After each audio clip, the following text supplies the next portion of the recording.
This is May the 8th, 2025.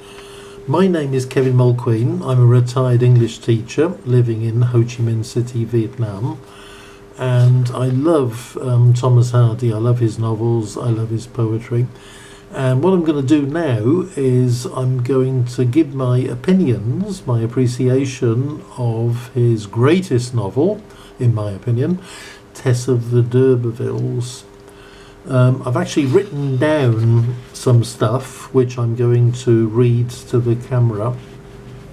Let me start off by saying that this is the fifth time that I've read Tess of the D'Urbervilles. I finished it last month, April.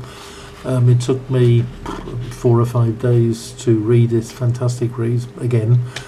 And previously I'd read it in 2017. That's 8 years ago. That was my 4th time reading it. Okay, and here goes. I'm going to read from the bits of paper which I have in my hand. After reading it, I decided to write down my thoughts. What I've done actually is I've added to a blog which I wrote in 2017 after reading Tess for the 4th time. So what you're going to hear initially is what I wrote 8 years ago after my 4th reading. Okay, so here goes. This is me 8 years ago, what I thought then and still do about Tess of the D'Urbervilles by Thomas Hardy. Okay, I've just finished Hardy's Tess for the 4th time. When I last read it, I was in my 30s. Now I am 65. This is back in 2017. Today, I'm 73. Recently, I've reread several of Hardy's major novels, The Merricaster Bridge, The Return of the Native, and Jude the Obscure. 2 of them, Not the Mayor, which is one of my sacred texts, were disappointing. No longer the books that had thrilled me in my youth. This is what happens, I suppose, when you get older. Your greater experience of life and of literature leads you to become more critical. Not so with Tess. I've just finished rereading Tess. It was better than I remembered it, and in places it was unbearably poignant. I now rate it above The Mayor as Hardy's prose masterpiece. Would I swap it for a selection of his best poems? That's a tough one. Probably not. I began rereading Tess at the end of a school holiday and finished it a week later. After coming back from school, reading a few chapters of Tess was the highlight of each evening. I'd read it before, so knew how the narrative would end, but I'd forgotten many things. I'd forgotten the episodes where Tess sleeps in a wood surrounded by dying pheasants and then puts them out of their misery. I'd forgotten Is-Who-It's answer to Angel Clare's question about Tess's love for him. She replies, "Nobody could love 'ee more than Tess did. She would have laid down her life for 'ee." Very moving, that. I'd forgotten Tess's letter to Angel, perhaps the most affecting literary letter I've ever read. It begins, "My own husband, let me call you so, I must, even if it makes you angry to think of such an unworthy wife as I. I must cry to you in my trouble, I have no one else." And the letter ends, very movingly, "The daylight has nothing to show me, since you are not here, and I don't like to see the rooks and starlings in the field, because I grieve, and grieve to miss you, who used to see them with me. I long for only one thing in heaven or earth, or under the earth, to meet you, my own dear. Come to me, Come to me and save me from what threatens me. Your faithful, heartbroken Tess. And, as with all great novels, there are countless verbal felicities to savour. Some passages, like the one below, where Tess tells Angel about her rape, are prose poetry. Now, I'm going to take the liberty of reading this because it's magic. It's an absolutely brilliant piece of prose, the best piece of writing in the whole book, I think. Okay, so Hardy describes what happens, the scene between Tess and Angel, where she divulges the details of her rape by Alec d'Urberville. Right, here's the passage. Their hands were still joined. The ashes under the grate were lit by the fire vertically like a torrid waste. Imagination might have beheld a last day luridness in this red cold glow, which fell on his face and hands and on hers, peering into the loose hair about her brow and firing the delicate skin underneath. A large shadow of her shape rose upon the wall and ceiling.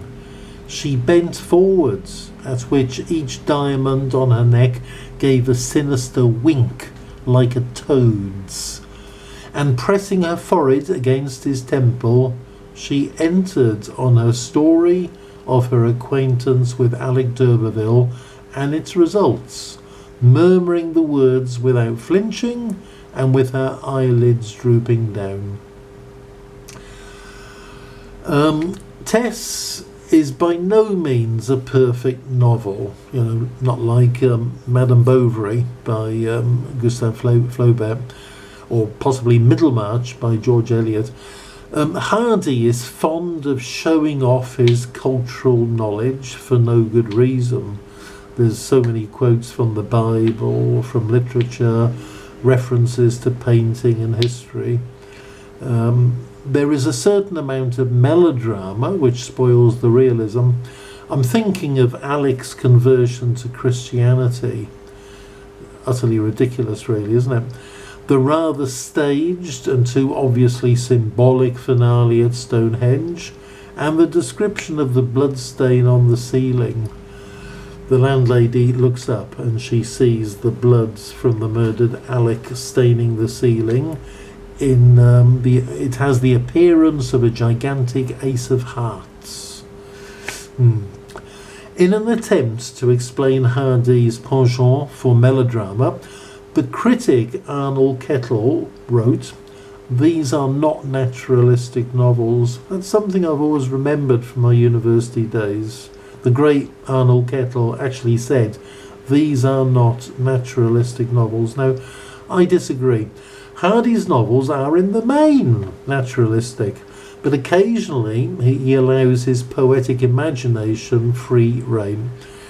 There's nothing in Tess as outlandish as Little Father Time in Jude the Obscure. The aforementioned flaws, which I've mentioned, are surely minor when set against the novel's great strengths. Okay. Apart from the compelling narrative and Hardy's poetic prose, Tess is notable for its spirit of place. The contrast between the lush cow pastures of Talbot Hayes and the harsh arable land of Flincamash is superb. I recently read a novella by Ian McEwan called The Children Acts, which was stylishly written and completely naturalistic. However, it is wooden and dull and forgettable when set against Tess. Tess is a big novel in every sense, in its length, in its tragic heroine, in its narrative, in its setting, in its pessimistic view of the world. It's heartfelt, it's got soul. It is a great Gothic cathedral compared to Ian McEwan's tidy little apartment. Tess is one of those novels that has a cathartic effect on the reader, certainly on this reader. I felt drained, yet somehow uplifted at the end of it. I look forward to reading it again before I die. That's what I wrote back in 2017. And as luck would have it, I didn't die. And I reread it for the 5th time in April 2025, just a few weeks ago. And this is what I wrote about it. This is quite short, actually. I added to my previous blog. I finished rereading Tess yet again for the 5th time, and I've just reread what I wrote about Tess in 2017. I agree with all of that. I just want to add a few things. Like any great work of art, Tess bears rereading over and over. I dare say I will read it at least once more. The same goes for The Mayor of Casterbridge, my other favourite Hardy novel. That's my number 2. Hardy was a born storyteller, and Tess is baroque in its richness of incident and description. Most of all, it is overpoweringly emotional. I think only a reader with a heart of stone could fail to be moved by Tess's tragic tale. I'd completely forgotten several things from my reading of 8 years ago, notably Angel's confession of willful debauchery with an older woman, a confession that persuades Tess to finally tell Angel about her rape and bastard child. She assumes he will forgive her in the light of his own sinfulness. He does not. Hardy admitted the only time he wept when writing a novel was when writing about Henchard in The Mayor of Casterbridge. Well, touching as The Mayor is, I find Tess even more touching. It is possibly the saddest novel I've ever read. The long letter Tess writes to Angel, I quoted the opening and the ending just now, once again pierced my heart. It has the same poignancy as Michael Henchard's last will and testament in The Mayor. Published in 3 volumes in 1891, Tess first appeared earlier that year in instalments in the Graphic Illustrated newspaper. The serialization in the Graphic was bowdlerized for fear of offending Victorian sensibilities. Specifically, Tess's rape and the birth of her bastard child were omitted. References to characters travelling on Sundays, considered a violation of religious morality, were removed or altered. The scene where Angel Clare carries Tess and her fellow milkmaids over a stream was rewritten to make it less visual, less risque. Also, Angel's religious skepticism had to be toned down. It is debatable whether Hardy was better at writing novels or poems. A great novel or play is, I think, the summit of literary achievement, surpassing a great poem.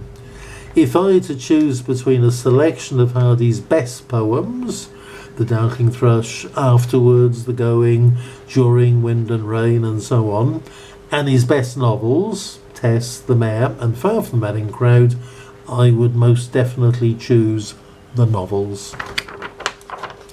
Hardy wrote 947 poems. In their totality, they are a magnificent body of work, but like Tess or any of his novels, they are uneven. I recently reread Hardy's final volume of poetry, Winter Words, and out of 107 poems, only 11 bear rereading. His earlier volumes are similar, containing a lot of chaff. And if one analyses his greatest individual poems, there is sometimes a word or a line that jars. As Clive James, the great critic, memorably puts it, Hardy was a professional striving hopelessly for amateur status. And so too with Tess. where the many flaws are outweighed by the sheer emotional power of the story. Now, emotionally drained after 4 days of rereading Tess, I'm going to put my feet up and watch 3 movie versions of the novel. I've already watched Polanski's famous Tess movie. I'm going to watch that again. But I've just discovered 2 others. There's the 1978 movie starring Justine Waddell. I'd never heard of that before. And also there's the 2008 BBC dramatisation starring Gemma Arterton. Another one which I didn't know about. So I'm going to have a lovely time watching 3 Tess movies. Okay, so there we are. Those are my feelings about Tess, which it might be my favourite novel of all time. It's not the most perfect. I think Madame Bovary gets that accolade, but I sure do love Tess. Anyway, I hope what I've said was enjoyable, and maybe I've taught you something. I don't know. Yeah, okay, thanks for listening.